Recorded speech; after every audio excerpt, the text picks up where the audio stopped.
Godzilla here, and today we finally got it. The first full-length trailer for the new Godzilla film has come out and has plenty of people speculating. Although short, the trailer shows off a lot, it also leaves the audience curious because plenty is being kept secret. But I believe I've stitched together what's happening. So let's get into it, because I believe I have solved Godzilla -1. In the film, we'll be following our main character Koichi, who is a survivor of the war. He came back to Japan after the war but only be seen as a disgrace. He must live his life in this post-war Japan where his city is no more and he no longer has parents, presumably lost in the war. Although Koichi has lost everything, he does meet Noriko, a strong woman who lives alone in Japan. After meeting Koichi on her way home after the war, it looks like they will fall in love with each other. These two seem to be our main characters and will most likely become lovers. Seeing as these two are loners with no family left, they will most likely coincide with each other in this lost world that Japan has found itself in. As the tagline for the film says, from 0 to minus. Something that shows off how defenseless Japan is. Japan went from losing the war, having the cities destroyed, no self-defense force to protect them, 0, to now with all of that now Godzilla is attacking them, minus. Japan is going to reach the lowest point in their history. From what we have seen so far, it seems that Godzilla was discovered after the war.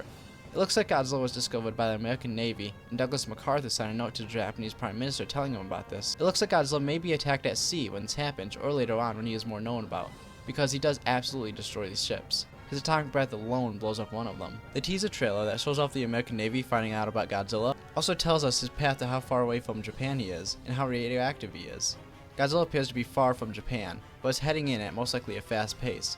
You can see on the map here that the Godzilla, circled red, is a decent distance from Japan, and as far as radiation, it was calculated using milligrains. This measurement of radiation was also used to calculate the levels of radiation for Chernobyl, which is 15,000 origin.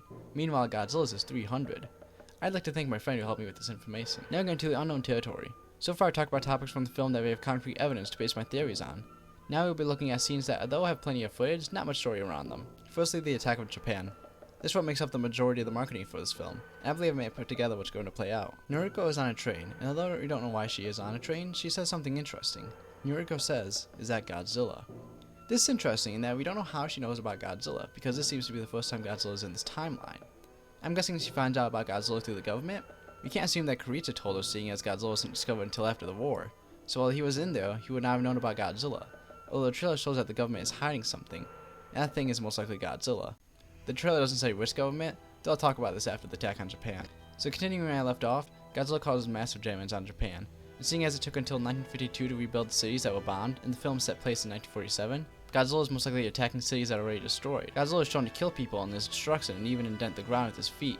Seeing as Godzilla will be around the height of his original counterpart, he'll be towering over the city, and this is a threat that the government will see from a mile away. Which brings me to my next topic.